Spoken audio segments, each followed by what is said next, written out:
Shivangi, welcome you all on behalf of the English Literary Society Miranda House to a session on doing partition, histories, memories, aesthetics. For memory to start making sense, it has to be compounded, supplemented, and collective. It remains incomplete till another individual steps in to make it a shared one, and it remains marginalized till it gains an archive of its own.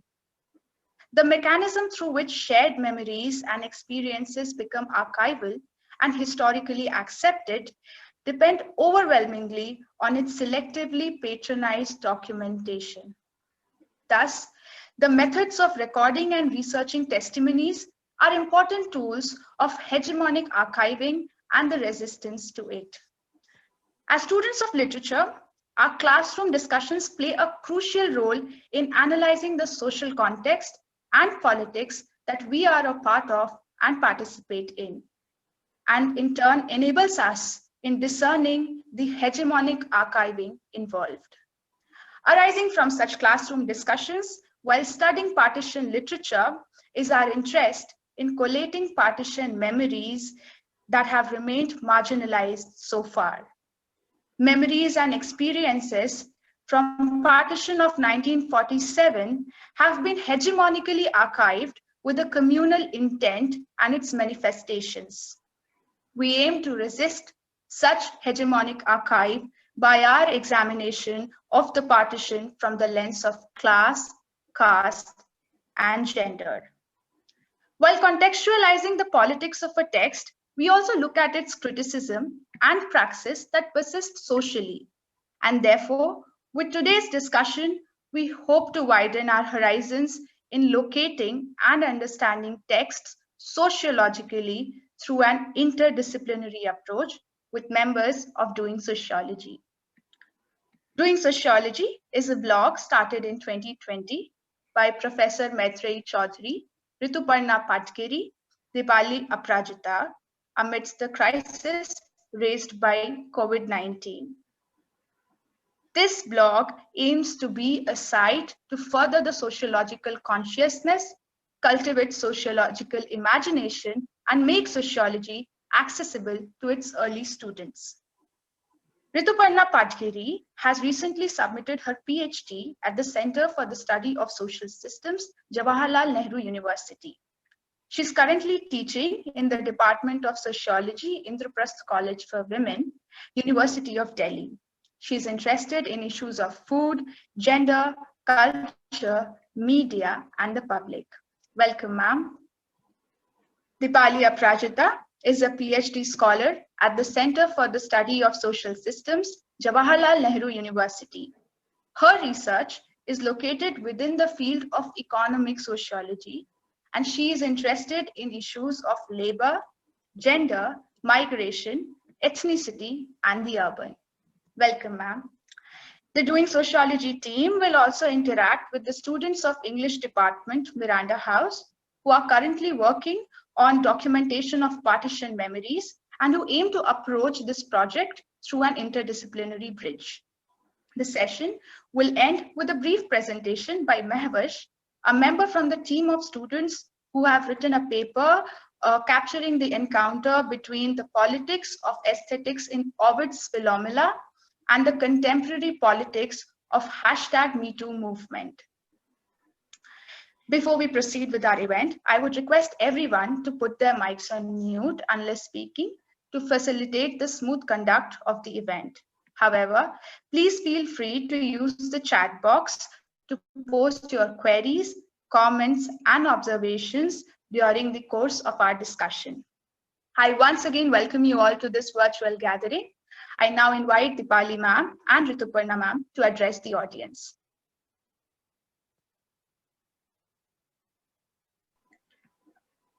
Thank you, Shivangi. Would it be possible to, share our screen, one of us?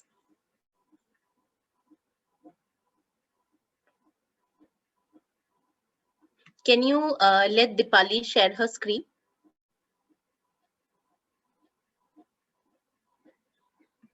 Ma'am, we have enabled the share screen permission Okay. Great. to all the participants.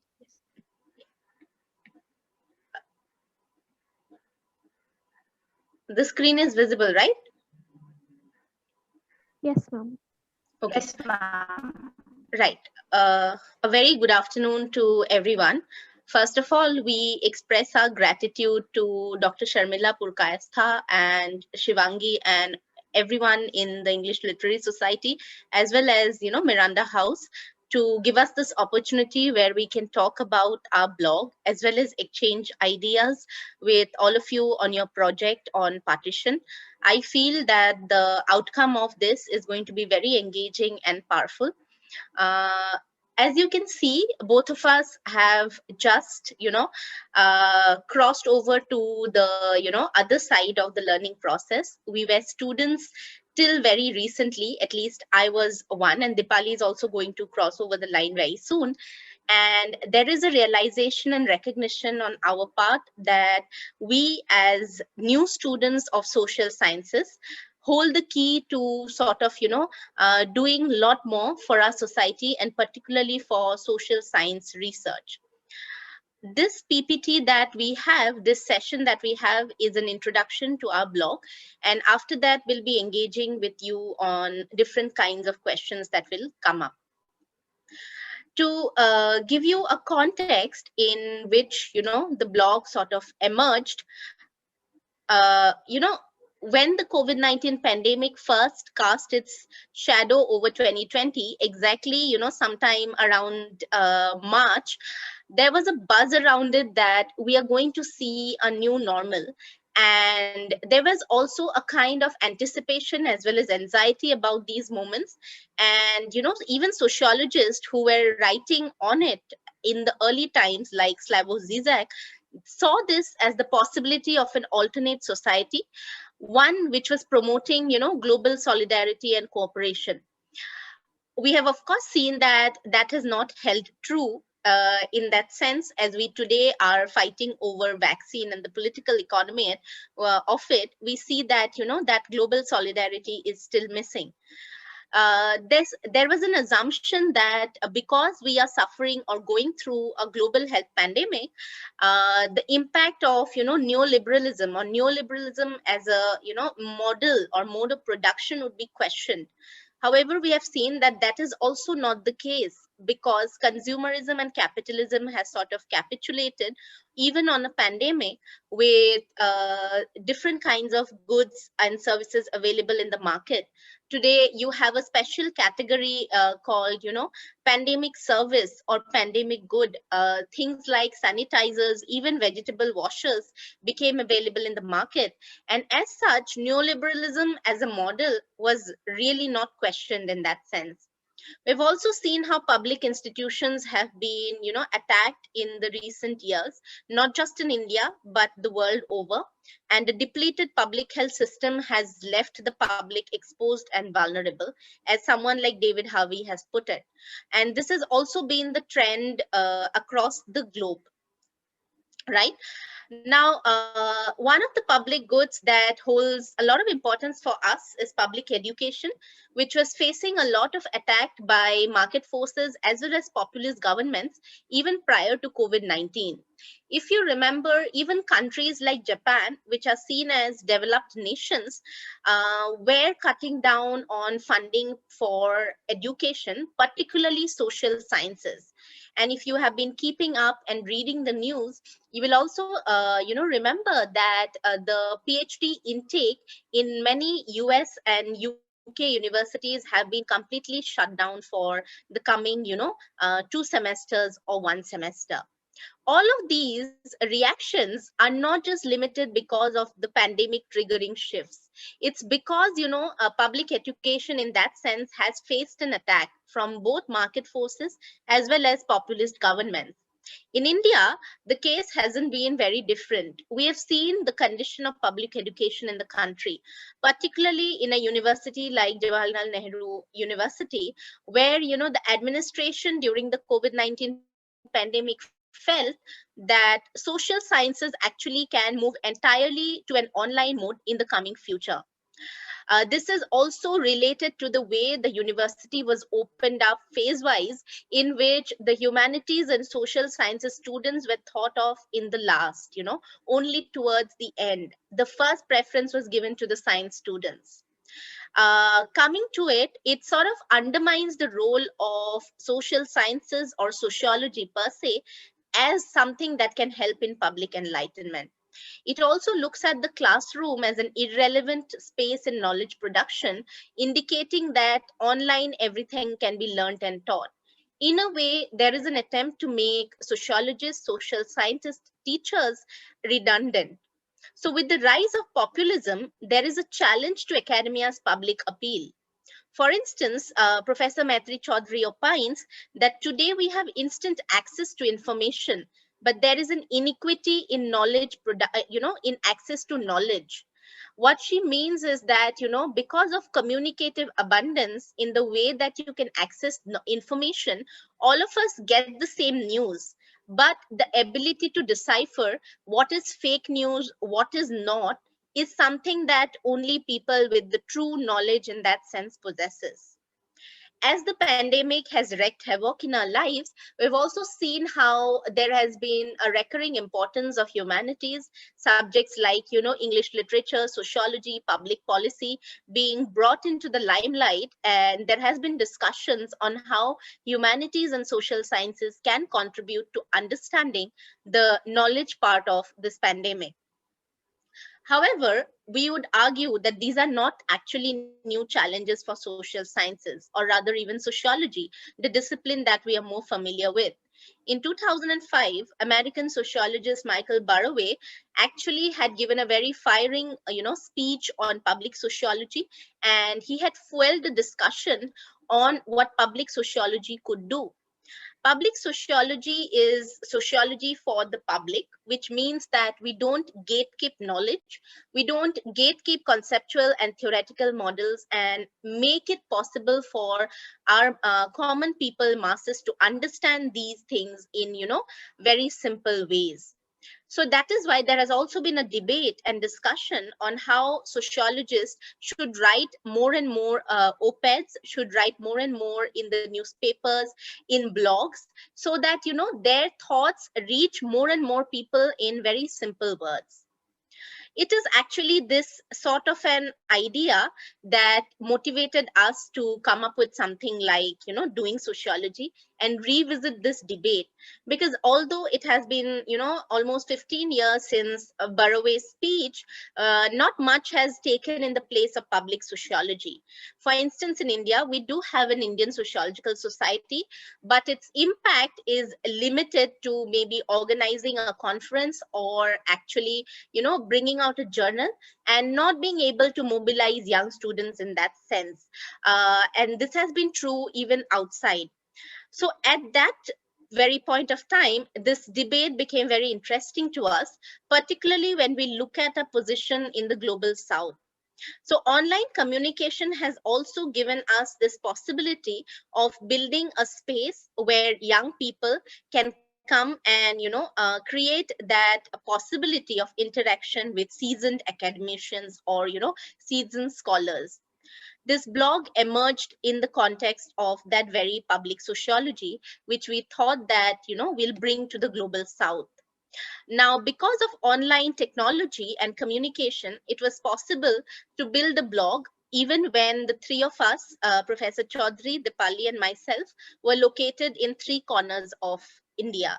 I was in Guwahati, Dipali was in Ranchi, and Professor Chaudhary was in New Delhi. But because of Zoom and Google Meet, we could regularly talk to each other and sort of, build the blog. Dipali, could you just shift to the next slide? Thank you. Now, I had been teaching for 2 years or so in, I've taught in IP as a guest faculty before joining as a teacher now. And I was also teaching in Jamia and Guwahati University before that. And even Dipali is teaching in Ambedkar University now. Whereas you know that Professor Chaudhary has almost 30 years of teaching experience. we realized that young students today seek a lot more than, photocopies of readings. They want to rely and use online resources as sources of knowledge. But the problem that they face is they are not really sure of where to look for information. The other sort of guiding point catalyst for us was that people and students, young students, struggle with writing. So they have a lot of ideas, but they don't know how to put it in writing. There are very few writing workshops held for college as well as postgraduate students in India. And unlike the West, where universities, for instance, at the London School of Economics and Political Science have like 7 blogs, every university, like even University of California, University of Bristol, they all have blogs where students can voice their thoughts. We in India don't have that space. We don't have any space to read, write, and share our thoughts.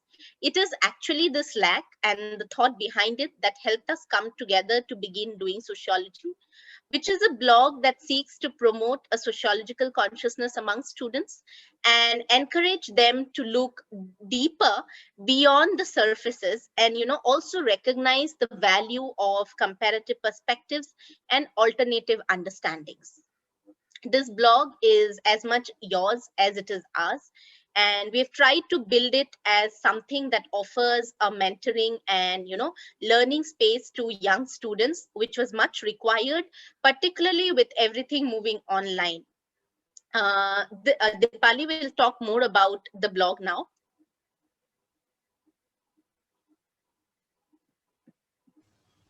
Right. Thank you, Rituparna, and thank you to Dr. Purkayastha and the Miranda House Literary Society for giving us this opportunity to talk to you all.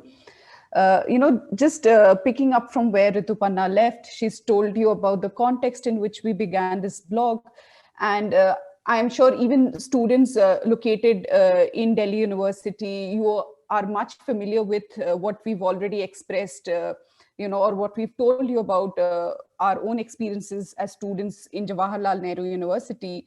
So last year, particularly, when the pandemic started, we were reading so much about how there is, inequality in access to, the internet, and what happens when there was a lot of news about how students from schools and to colleges to university levels in India and as well as other countries were not having access to quality internet connection to maybe carry on with their studies and academics. So these were also some of the questions which were constantly at the back of our heads when we started this blog, that yes, definitely we are starting a blog here which is available online, and it primarily is an online resource, but we also have tried to make it accessible to people who come from all corners of India, and also try to, push for a dialogue within the country, having students located in colleges in some of the most remote areas to maybe universities in Delhi, and also have a dialogue with people who are located within the global north. Now, having said that, just a little bit about us. Rituparna told you about the idea behind the blog. And, for us, we very proudly claim that we are an independent women-led blog. And we talk about sociology, we talk about social anthropology, and we primarily write on issues issues of the global south. We publish essays or articles, etc., which are written by students who are located in India, as well as in other parts of the world. We've also had contributors located in South America. So this is the kind of network that we are building. In the short 8-month experience that we've had, we've initiated a lot of global dialogue, and we've tried to push this idea of public sociology. And we've tried to do this in different ways. We've tried to come up with a number of series. We have tried to come up with a number of, online essays and online photo exhibitions as well. And we've tried to make use of not just our website, but also the other social media platforms, recognizing very well the fact that, in amongst the younger generation, the social media is extremely popular, be it Instagram or be it Facebook, even Twitter for that matter, and even the YouTube, so we've tried to make use of all of these platforms to provide content to students. And we have interviews with seasoned academics. We do have submissions from very early stage researchers as well. And one of the primary ideas with which we work in our blog is that we see students not just as recipients of knowledge, but we also see them as co-producers of knowledge.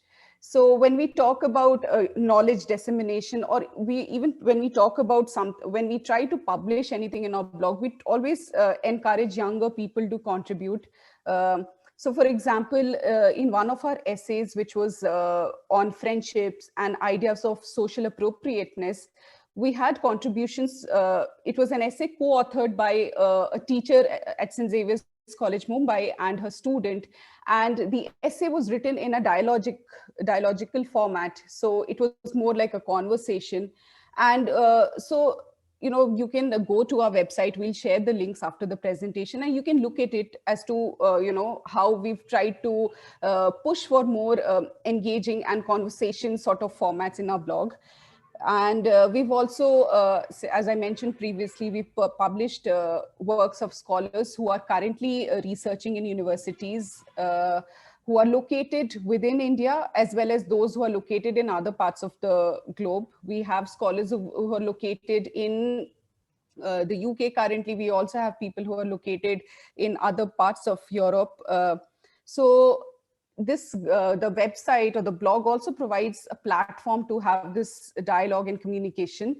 And in the Indian context, we very well recognize the fact that English has the access to English is limited. If you look at the 2011 census, which is the last available census, less than 10% of the Indian population speaks English.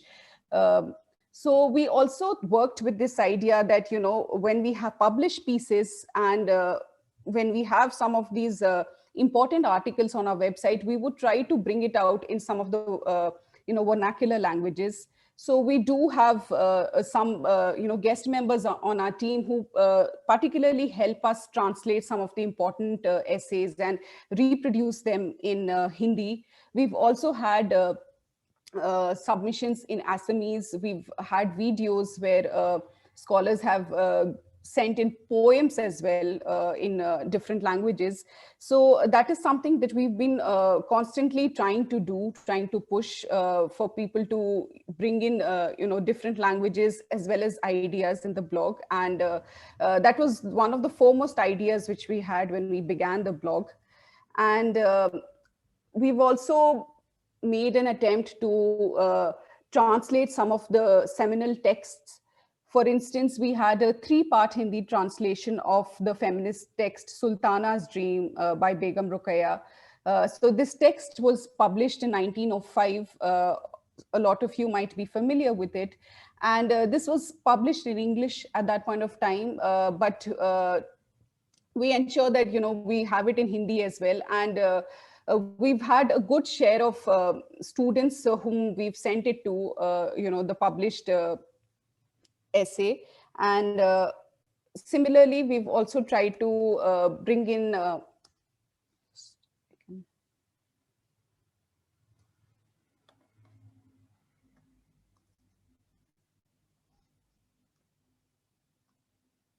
yeah. So next on to, what are some of the series or some of the more interesting, engaging series we've had on our blog. One of the foremost initiatives was this visual essay or visual submission series, which looked at the question of learning in the pandemic. We called our visual exhibition Learning in a COVID-19 World. And the basic idea behind this was to sort of archive visually the ways in which students at different levels students who are in schools, people who are in colleges doing undergraduate courses, and even those who are at higher stages of research. How are they encountering learning in the pandemic?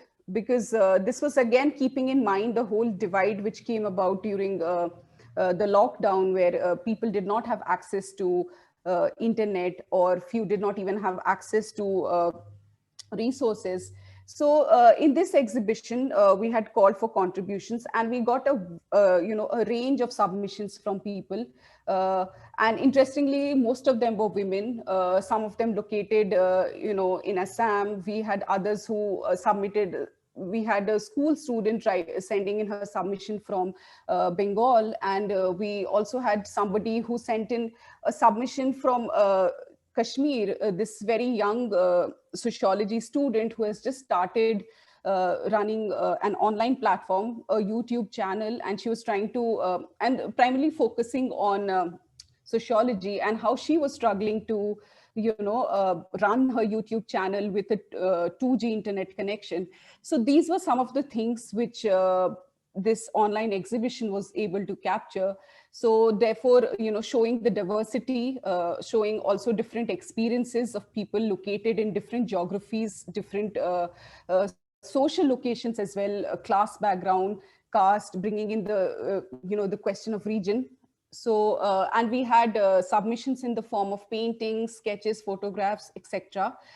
So this is how we tried to archive one part, of the pandemic, or how people experienced the pandemic. And now moving on to, this other series, which is known as What Do Sociologists Do? I think the idea behind the series was to sort of let a lot of young students know, the prospects of doing social sciences and prospects of doing or studying a discipline like sociology. So because we know, and more so now, we do recognize that there is not so much of a thrust from the governments, including the one which we have in India, to push for social science disciplines. And this we can clearly see with the fund cuts that have been taking place. In JNU itself, we lost access to a lot of online journals. And like Rituparna previously mentioned, we were also told that, now the social science courses or the humanities courses would be conducted online. So there is no requirement for physical classes. So we recognize that, there is not so much of a push from the government in India, including elsewhere as well, to promote social sciences, to promote humanities courses. So we brought about this series where we have people in diverse fields, including those in journalism. We have somebody who's joined the administrative services, somebody who's also working in the development sector. They've also written essays and tell us their own experiences and how the discipline of sociology shaped their career choices, and they helped or is constantly helping them, learn or do better at the jobs that they are in.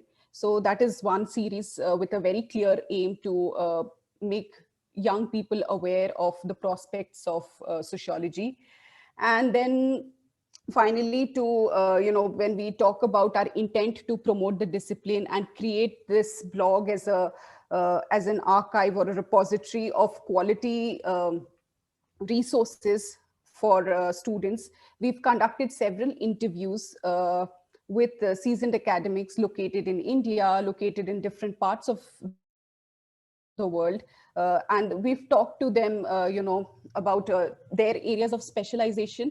And we've also tried to create this dialogue between the global north and the south. We also have a similar series, which is called Doing Ethnography as well. And this series, again,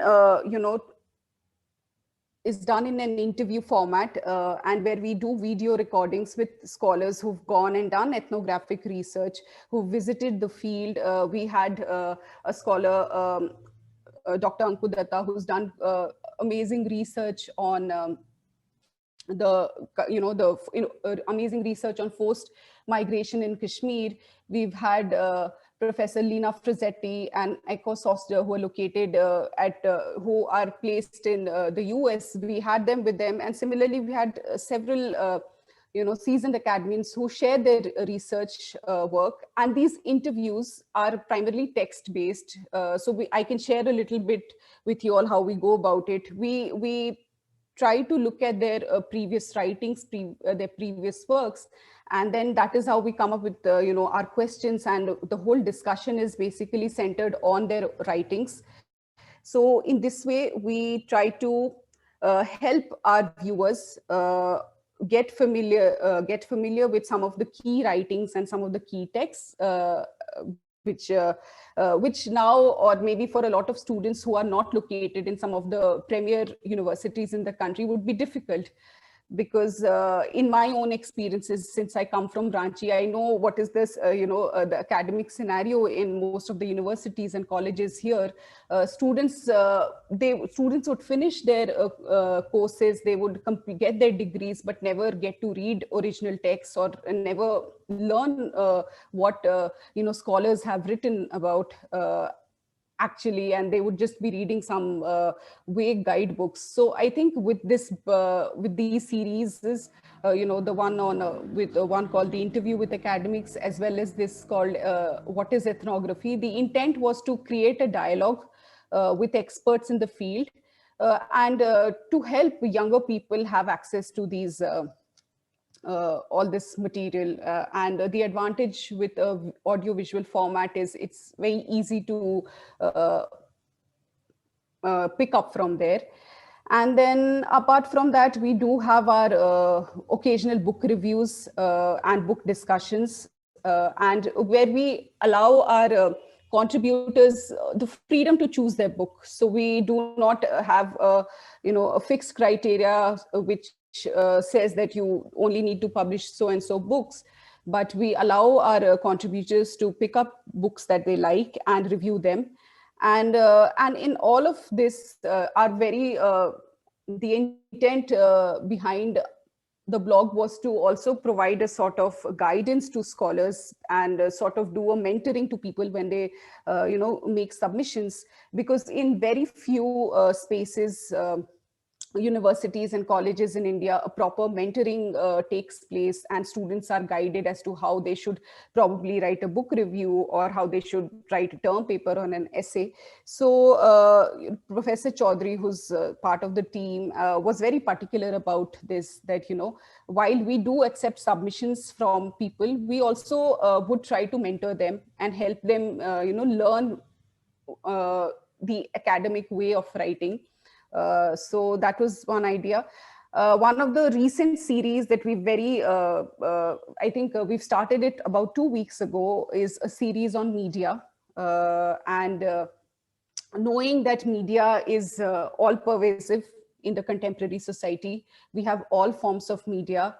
And media has also redefined what the social is. But knowing, that the media exists, and how it impacts our life, we also need to look a little beyond that, our everyday experience of media, and learn about what are the different structures behind,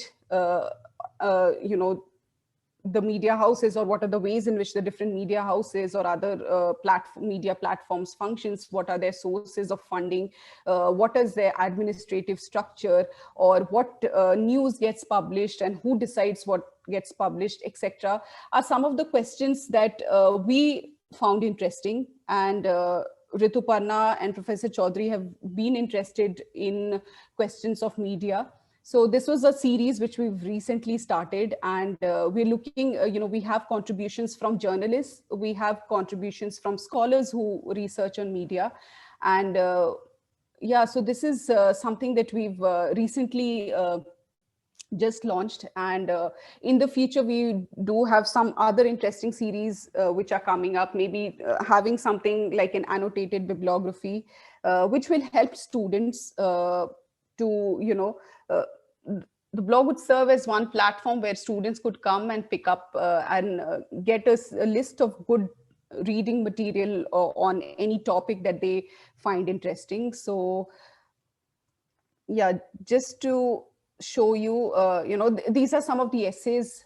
Can journalism benefit from a sociological gaze? Was written by Pallavi Ghosh, who's currently working as a journalist, and she's trained in sociology. Similarly, two other essays, one by a civil servant and one by somebody who's into policy consulting. These are all available on our blog. And yeah, this is one of the visual submissions that we had for our Learning in a COVID-19 World series. This was by Tuisha Sarkar, who was a student at the South Asian University.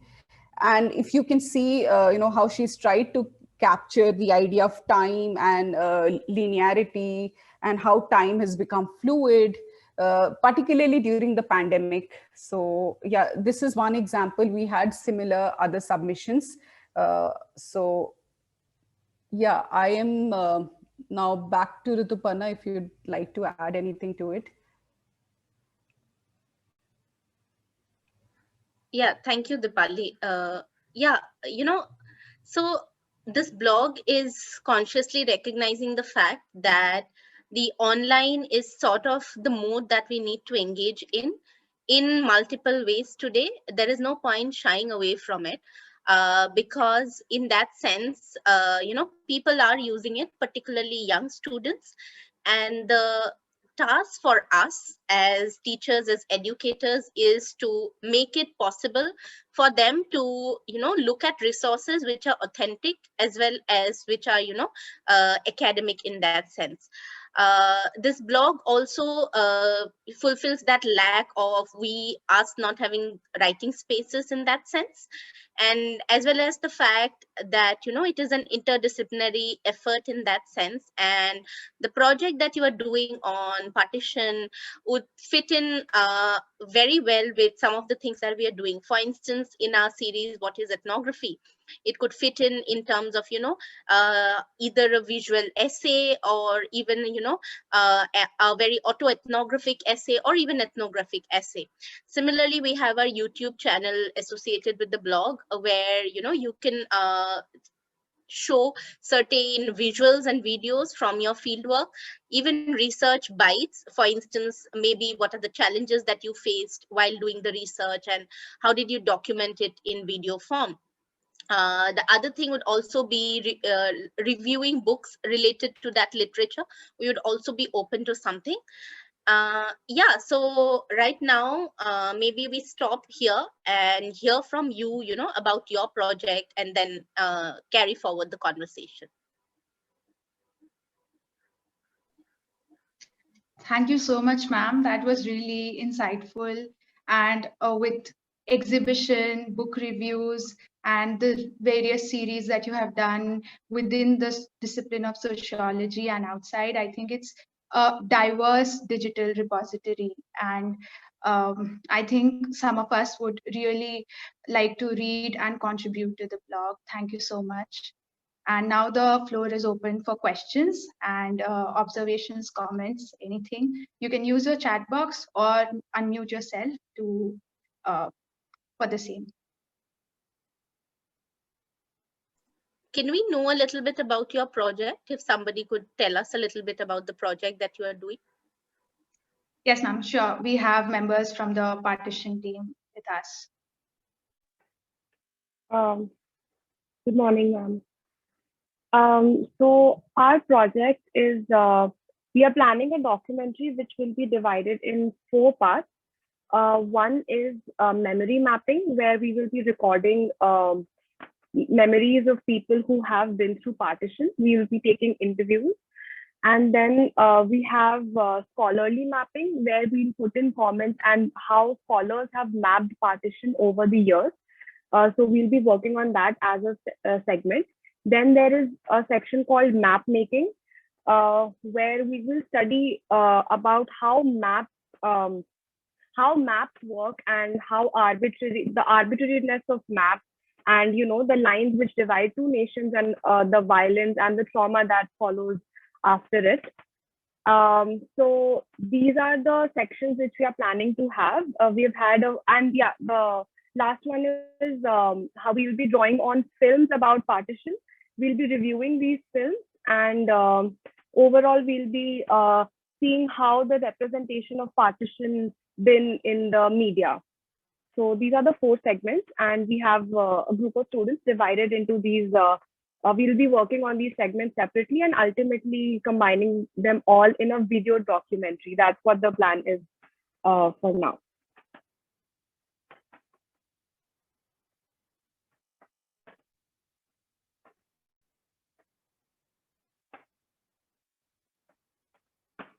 We look forward to, you know, collaboration in terms of what we can do and what kind of space doing sociology can offer for some of these beautiful, you know, products to come out, because you know, somebody has a question about democratization of knowledge, and I feel that is something that all of us have to engage with, you know. And as students of social sciences, it's very important that we deal with this democratization of knowledge, and one of the ways is being, you know, engaging in public social sciences. What is public sociology? Is that you write for the masses.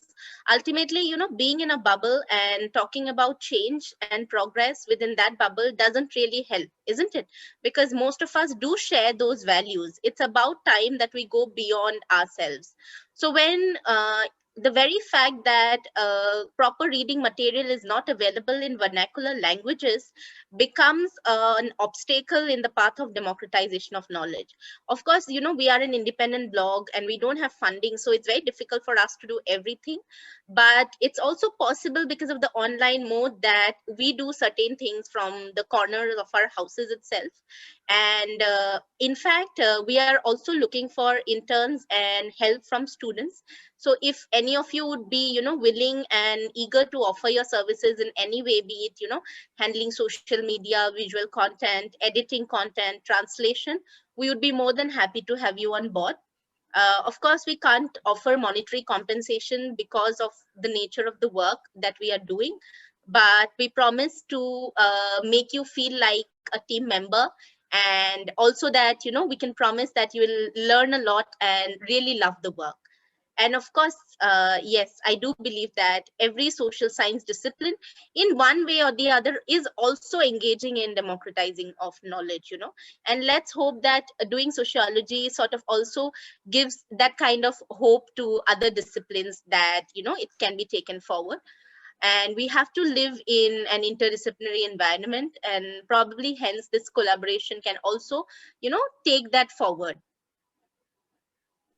Right. Just to add, you know, a point to what Rituparna has said, I think when we talk about democratizing knowledge, you know, a very conscious effort was made from our side that, you know, what we publish in the blog, or who are the people that we publish in the blog, is extremely important to us. So while we do want, you know, scholars who are really, you know, experts in their field and who are located in some of the very premier, you know, universities globally, but we also want people who are located in the global south in some college in, you know, I don't know, we've tried to bring in scholars from different parts. So if we've made an attempt to have scholars from the south, we want scholars from the northeastern parts of the country, we want scholars from the west and from everywhere, from Kashmir, right? So that is, I think, one conscious effort that we've tried to do here. So yeah, that is what I wanted to add to it, add to what Rituparna has already said. And you know, let me add one thing to it. So when you sort of write a blog piece for these big blogs, which are Western, you know, dominated and run, for instance, in sociology, I can name a few, like be it the Sociological Review or Allegra Lab, or in economics, you have Development Economics, you know. There, if you are submitting a piece, it's expected that it is very good and you are going to get a chance to have it published only, you know, if you have more or less followed a framework, and otherwise, you know, they won't take a look at it.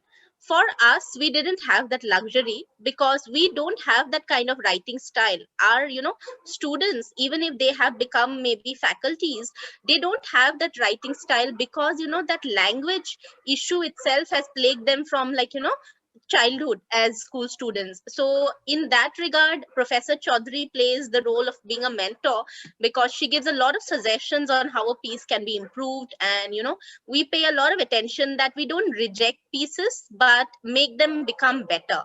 So that's been one conscious thing. Ishita has a question. I think Dipali and I can tell you some interesting things that we face as women when we are dealing with anything that is public. So most of the mails that we would receive would just start with "Dear Sir." Although our team page says that we are three women, but there would be no recognition of the fact that we were women doing this work. So all the mails would actually be starting with "Dear Sir." That's not a challenge per se, but yes, it is something that you encounter. Also on LinkedIn, people can take the audacity to message things thinking that it's women run. So that's again another sort of thing that you deal with. There will be people dropping in, random things in your Facebook Messenger box or anything, because, they know it's women who are running it. So yeah, these were some of these peculiar encounters. Yeah, I'll just add, I'll just give you this example. I think we don't take it so much as a challenge, but maybe as, something which tells a lot about how, people see even people who are located in very, progressive spaces. I remember because all the content which is there on the blog, including the posters to, video editing, everything is done by us. And for the longest time, we were all located in our rooms in different parts of India. So we'd get questions like, so who's designing the posters for you? And it is us sitting in our rooms and doing it on our phones or laptops. So, the fact that we've constantly been saying that it's an independent blog, we have no funds, we've been doing it on our own, but it was very difficult for people to, accept the fact that it's just us doing it. And talking about the excitements, I think working with women is extremely exciting. I can speak for myself. Our team is slowly growing, so we have guest members coming in. But I do realize that, the rigor with which women work, or, their understanding of, things is so much more better. Or maybe I can relate to it so much better. So it's very exciting working in, women-led team. So, yeah. I just want to say one thing, which is that there's another question I can see, but I'll just make a comment before you address the question. No, and which is that I'm very lucky to know a little more about the work that both of you are doing, thanks to the fact that I've spoken with your professor too.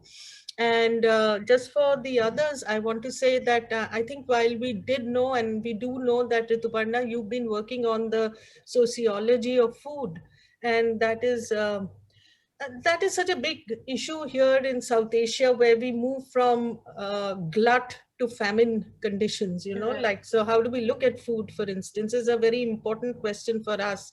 And, the kind of economic sociology that you're doing, Dipali, I don't think people quite understand and know that you've been looking at the working condition of the so-called maids and the agencies that hire and they work with these people who come from a lot of remote districts to the cities and work in people's homes. And given that we have little or no fallback insurance, we don't at all have anything for people working in the domestic labor front. I think that this is by itself, in terms of public sociology, both your work are very exciting for us to want to read. And to invite you here is very important for us, because we have forever felt that we need to create bridges with different disciplines. And literature is one such discipline which can both create and not create, as we know, don't we, Shivangi, that we seem to be, know a lot and yet be masters of nothing or mistresses of nothing, because we can't do doing literature. What does that mean? You can do, there's something called public sociology. There's nothing called public literature. Literature is something everybody knows. Right. And yet at the same time, I think the kind of things you told us just now, each of those areas are like something for us to learn from, because I think we all agree that the blog is the future resource and research area which we cannot ignore. And I do hope that some of our students will be joining up with you and learning a little more from you. Thank you. So I think we can. Absolutely, ma'am. Yeah, we look forward to that. And the last thing that I can say is that, we definitely don't want to be a hierarchical space. And that's something also we've worked on. As you can see, it's both of us talking to you today rather than Professor Chaudhary. And all the opinions that we can give are very free and frank amongst the three of us, as well as other guest members that we have. Like we said, we can't offer you money, but we can definitely make you feel like a team member and give you that space to grow. So that is there, and we would definitely look forward to having students on board who would bring fresh ideas and perspectives to the board. Particularly, of course, English students are very good with editing and all that, so we look forward to your cooperation. I think there is a question on migration. Maybe Dipali can take that. Yeah, Ma'am, shall I read the questions for the audience members? Yes. I'll do that. So we have a question from Anushka, and she says that it's an observation, and she says that I think this is very important for us as student bodies in colleges to start creating a repository of resources in languages other than English. And we have a question from Barbie, who is a part of the Partition documentary group. Her question is, the leitmotif of displacement, migration, and forced migration runs deep into women's lives. Under normal circumstances, most women migrate willingly or unwillingly to live with their in-laws. But the partition of 1947 and many such large-scale events give us a similar yet different nature of displacement and migration. The dominant historiography of socio-political narratives often leaves out the issue of women. What are your views on the same? How does one approach this subject given the layers of social institutions involved? Right. I think I can just, because I'm not an expert on documenting or looking at historiographies, but as somebody who looks at, the question of migration in the contemporary Indian society. And, so I've been looking at care workers, and as Dr. Purkayastha told you, that I've been looking at maids, but I also look at, some of these home-based nurses in Delhi. So I've realized when I go back and look at a lot of texts which have talked about migration, and I look at migrants from, central India to Delhi. So you see that most of the, the works just, focus on the male migrant. So the woman would always be, somebody who's migrating along with the husband or the father.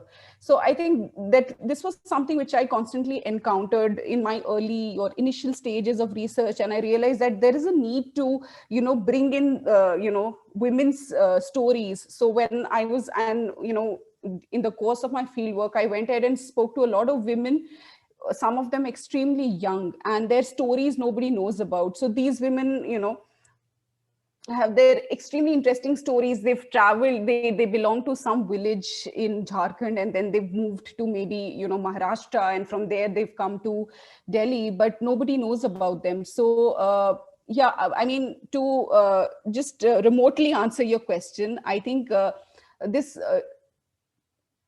lack of women's stories or women's narratives in, in documentation is primarily because, of course, we know how, the institutions are inherently, or for the longest time have been extremely patriarchal in nature, and women have lacked access to it. Education was something where, it took a long time for women to, reach education and say that, okay, and write about their works. So that, and I think that is something that we also take as a responsibility, to write and talk about the women that we know, or the stories of women that we've not known about. But yeah, definitely there's women have been left out of a lot of history and a lot of writings. So yeah, would Rituparna like to add something to it? I would just add that maybe some of you are already familiar with these books, The Other Side of Silence by Urvashi Butalia and Noyanika Mukherjee's The Spectral Wound, Sexual Violence, Public Memories, and the Bangladesh War of 1971, if my memory serves it correctly. These two books have sort of looked at the gendered perspective on how a partition has affected women. If you have not, maybe also go back to these two books. Both are very powerful works in that sense. I am teaching both books in the gender and violence course that we offer. Okay, there is a question for me. Shivangi, Yes, would you like to read it out? Yeah. yes, ma'am, I will do so. In your work, you observe that the study of food reveals socio-cultural patterns that exist in society. So can we map a similar pattern to our understanding of partition, and what approach might we use for the same? And this question is by Ishita. I'm glad, Ishita, you are reading my work. I'm really thankful. That sort of gives a boost to new writers and scholars like us. You know, one of the methods that I've used is a food map, which is a map that sort of looks at the process that a commodity goes from production to distribution. Right now, I'm actually working on something which I'm calling, is the fifth phase that can be added to that the social life of a commodity, as Arjun Appadurai had coined it, is the process of digitization. Because we are looking at how digital mode is changing a lot of things, including food. As I think her name was Mahasha.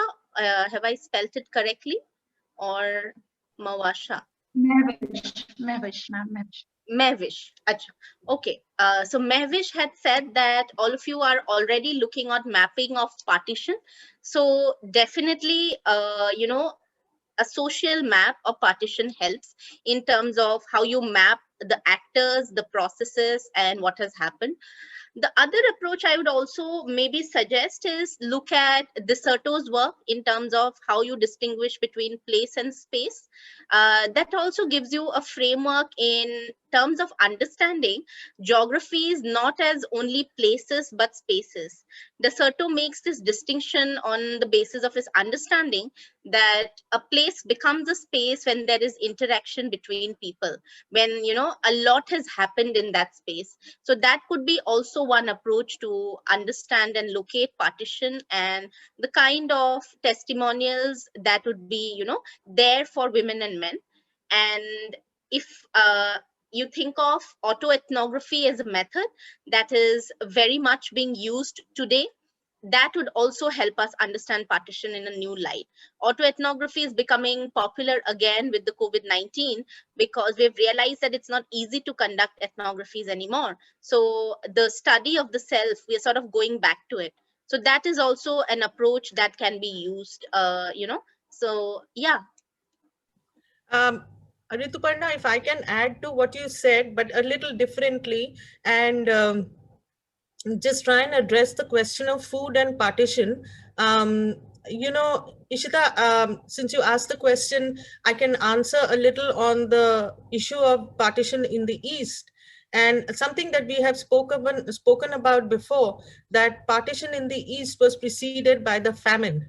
So if you were to connect food and famine of 1943 as the starting point of how scarcity is endemic to women's lives, and trace that into trauma and violence in the partition, I think you might be able to, and if you do it through literature, through secondary literature, for instance, if you look, there is enough on the famine itself, and the fact that there was this all around cry for food, especially the rice water, the rice gruel, and then connected to, I don't know, I do know of a few stories that talk about the smuggled rice, that this issue of scarcity in partition. I know a little of the post-partition stories, but there I think is a very exciting paper possible, a very exciting intervention also possible on food and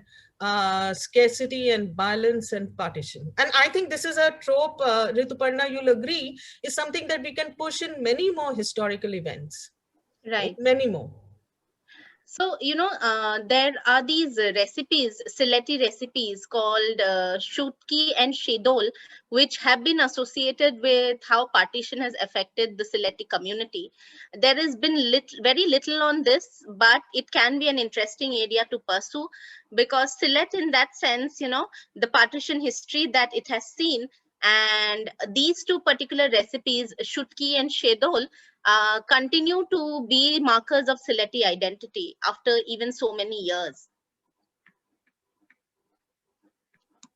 Thank you, ma'am, for answering the questions. We have another question. Oh no, there's no question. I want to ask a question. So, ma'am, in our syllabus, we have a book named Basti by Intizar Hussain, where the protagonist talks about the tragedy of war and how in war the sufferings don't manage to turn into memories. So this is, I think, a very poignant observation on memory and its fragmentations in times of trauma. So in such a scenario, what do you think are the challenges of recording testimonies, and how do we as students overcome this challenge when we do actually go and interview people about a traumatic event?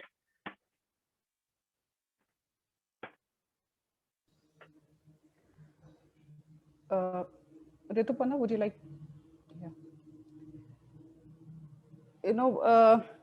I think Mavish, right?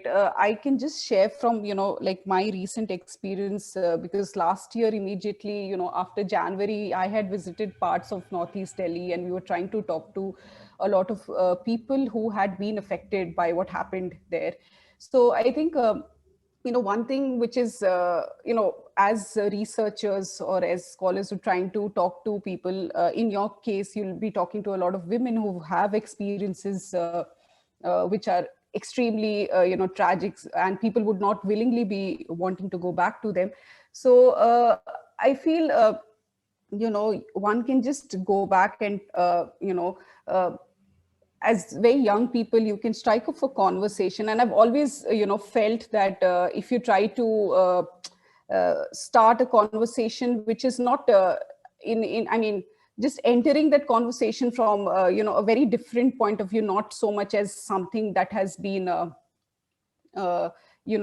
devastating more so, but something that helps them open up and talk to you. So firstly, as although this might sound a little vague, but when you visit people who've been affected, you require a lot of empathy, right? And then when you talk to them, you have to firstly try to understand where they are coming from, and then build up on the conversation. So we cannot have a given set of questions when we go up to them. And so yeah, just talking to them might be difficult, and many a times you might not be able to get the sort of information that you look for. But the idea is to visit and revisit the same people and maybe the sites again.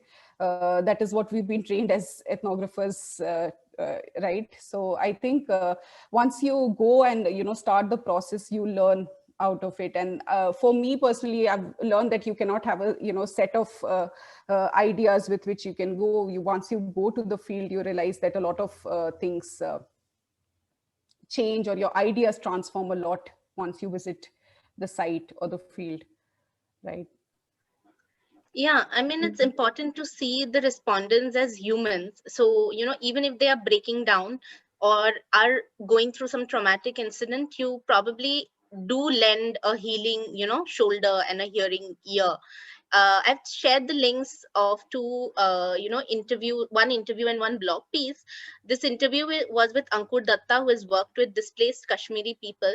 So his experiences in talking about how he conducted ethnography amongst people who lost everything can be very useful to you, since you are also dealing with such a sensitive topic, as well as this blog piece, because it talks about how empathy is a part of, field work. So everything is not just about getting questions and answers, like Dipali said. It's also about being there and listening. So a lot will come out in terms of body language itself, that how do you understand that kind of body language. So if you are asking this question, that are you ready to forgive, and they start crying and they break down, probably you have your answer, even if they have not given you an answer there. No, I think, the problem may be a little more complex than that, which I'm sure, Dipali, in your ethnography, you may encounter it too, which is that memory is a very slippery entity. And because as students of literature, we deal with memory, we also realize that the process of memory, as much as the experience of memory, can often sometimes be very elusive. So the idea that you can access the past very in a transparent way is really not easy. And this is beyond the fact that people may be willing to share only that much, or they may not be willing to share beyond it. But even if they were willing to share it all, there is a problem in the way in which we understand the processes of memory. And that, I suppose, is, that Intezar Hussain, that line there, that some things don't transform into memory, some things can't be in your reach. So that everything is in your grip is also perhaps some of the, very hard realization you do as scholars, that you have to keep trying to know a little more and find more methods of trying to access it. I don't know, it's not so easy to be able to have, as you said, the recipe of it is not so easy. I agree there.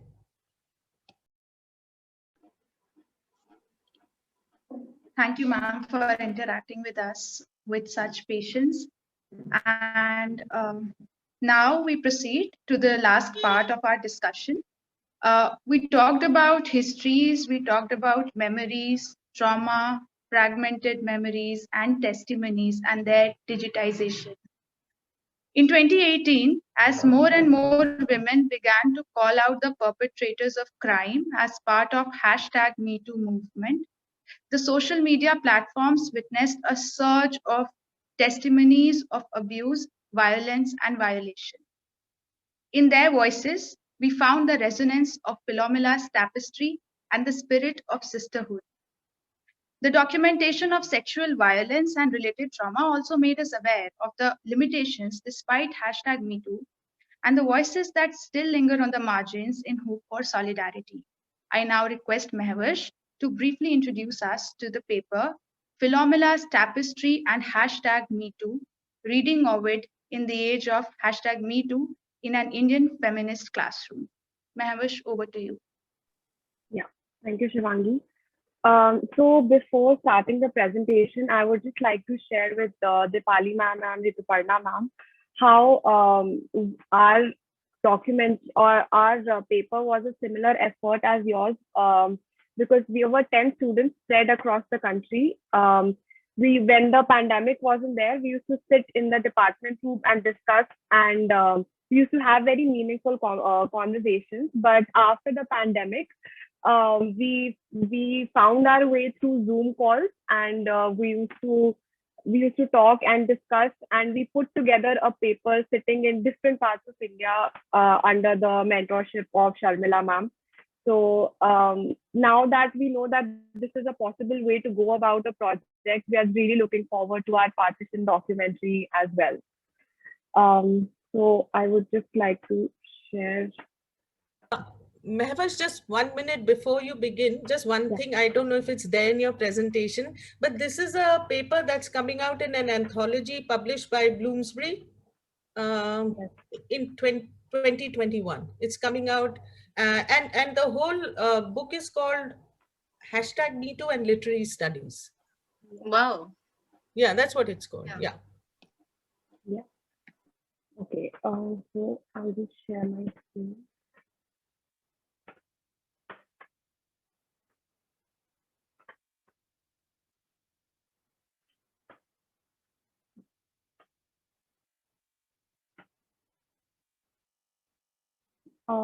Is it visible?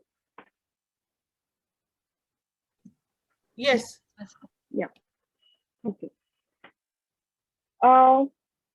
So our paper's name is Philomena's Tapestry and #MeToo, Reading Ovid in the Age of #MeToo in an Indian Feminist Classroom.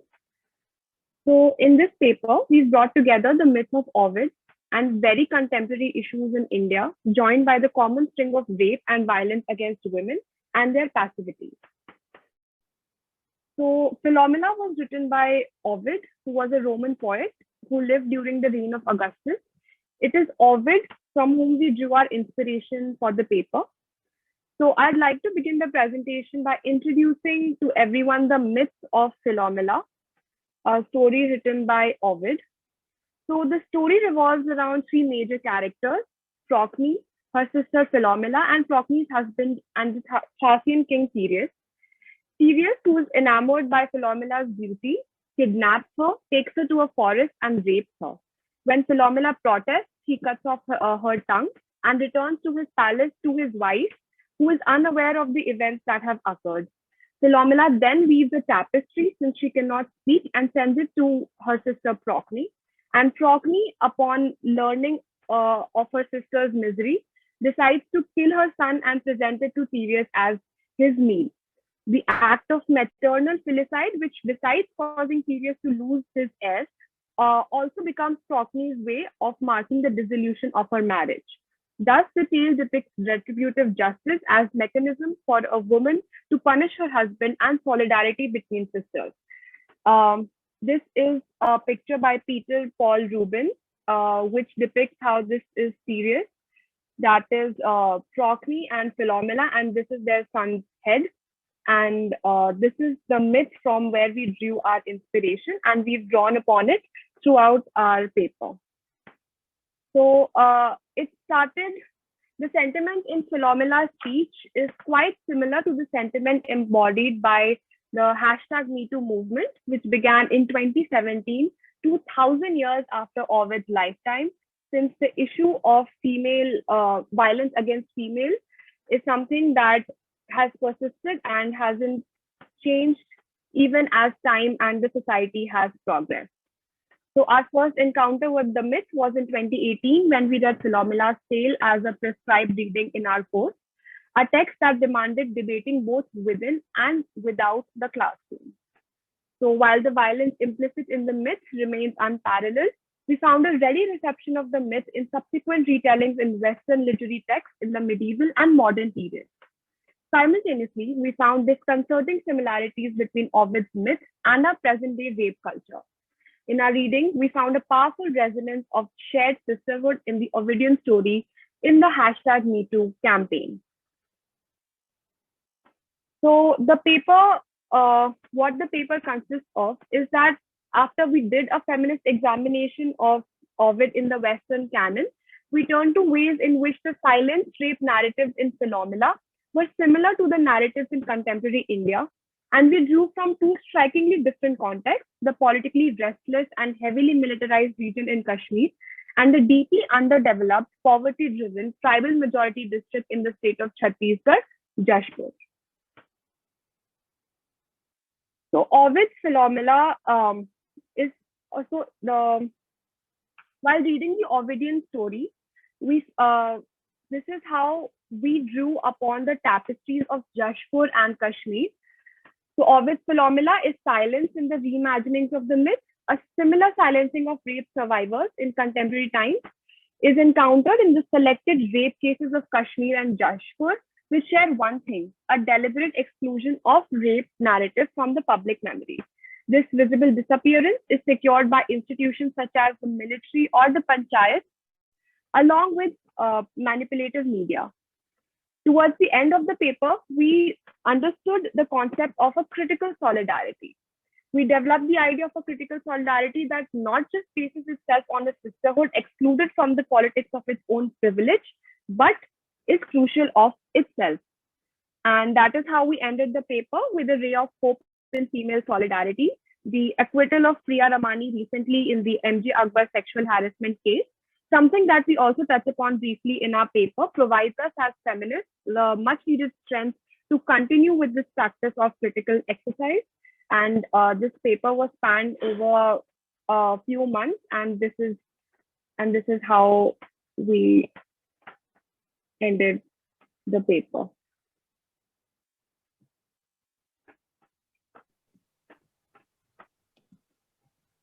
Thank you, Mehwish, for taking us through imaginings and reimaginings of the myth of Philomela, bringing it closer home to Kashmir and the district of Jashpur, and providing us answers in Critical Female Alliance. We are open to observations, comments. Yeah, I just like to add one thing that Shivangi, the decision to look at rape narratives in Kashmir and Chhattisgarh was not as arbitrarily decided, because we agree that such rape narratives which are silenced are all over India or the whole of the subcontinent. But we needed to look at two spots, so we just use these as illustrative cases. But we think that the paper can actually help in unraveling other similar stories. Very nice, ma'am.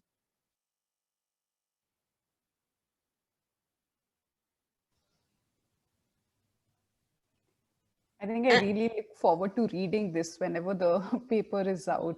It looks really interesting, and I think you've put in a lot of effort as well. Yeah. So is this an edited anthology? Yeah. So this was a paper that was given in, as you know, there was a call for papers. And there are two editors from the State University of New York at Newport's. I think their names are Heather Hewitt and Mary Holland. And this is a whole book that has come out of this, and there are about 30 essays where it looks at diverse areas of, they call it academic activism. They also look at how you can transform the classroom, and the teaching of a text can take you beyond the confines of the classroom. So yeah, it's an edited anthology.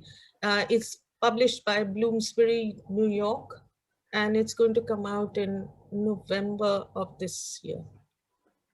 And who are the authors apart from Mehwish? She's one of the authors, right? The authors, some of them are here, some of them are not here. Okay. Yeah, from the class, Right. the class. And though, I think they owe so much to the class discussions of their own classes. Right. I mean, it's fabulous. They're BA students and they are going to get published in an anthology by Bloomsbury. That itself is marvelous. It's testimonial of the work that they are doing, also online, because they said that they were sitting in different parts of the country and then they were sort of doing everything online. Huge congratulations. Yeah. Do you have a space for women and violence in your public sociology? Of course, yes. Yeah.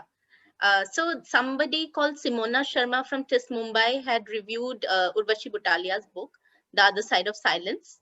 And we have had one or two submissions very recently, which haven't come out yet, on gender and food. And so there is a submission on Sylheti food and partition. So once maybe it's out, I'll share the link with you. Yeah.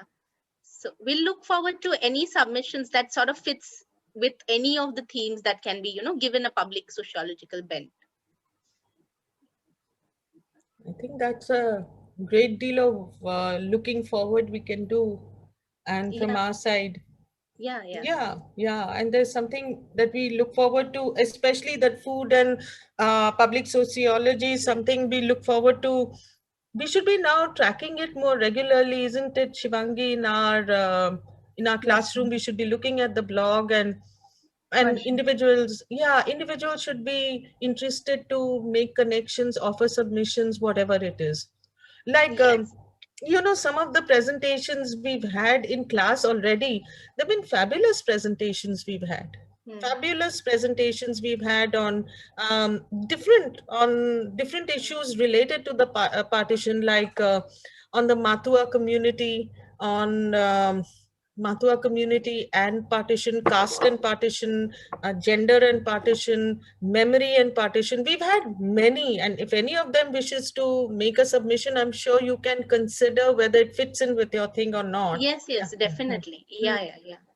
Like I said, we're also looking for interns. So if you are interested, please just drop an email, to us. Yeah.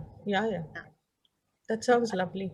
We look forward to all forms of submissions. So it could be in text, format, and you can also send in videos or maybe photo essays as well. So we're open to all of that.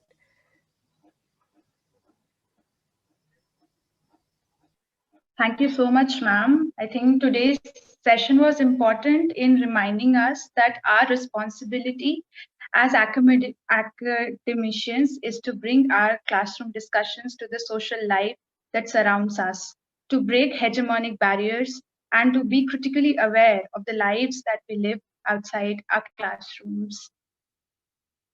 With this, it's time for the most important part of the session, that is the vote of thanks.